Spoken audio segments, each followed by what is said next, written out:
হুজুর, আমরা যে সারা বছর এত গুনাহ করেছি, এই রমজান মাসে এক মাসে এত গুনাহ কীভাবে মাফ হবে? খুব প্রশ্ন ভালো করেছে ভাই। তুমি এক কাজ করো, বাড়ি থেকে এক জগ পানি এবং একটা রঙের গ্লাস পানি গুলে নিয়ে আসো। এই যে হুজুর, হ্যাঁ বলো ভাই। রঙের পানি আর এই যে জগ, এটা দিয়ে কী বোঝাতে চাচ্ছেন আপনি? দেখো, এটা হচ্ছে সারা বছরের গুনাহ আর এটা হচ্ছে রমজানের নেক আমল।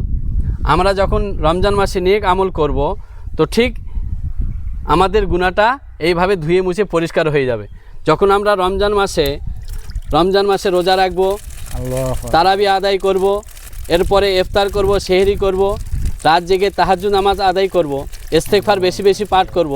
তো যেমন দেখছো এই পরিষ্কার পানিটা রঙওয়ালা পানিকে ধুয়ে পরিষ্কার করে দিচ্ছে, এরকম আল্লাহ রাব্বুল আলামিন আমাদের রোজার কারণে, আমাদের সওয়াবের কারণে আমাদের গুনাহ খাতাকে এইভাবে ধুয়ে পরিষ্কার করে দিচ্ছে। সুবহানাল্লাহ।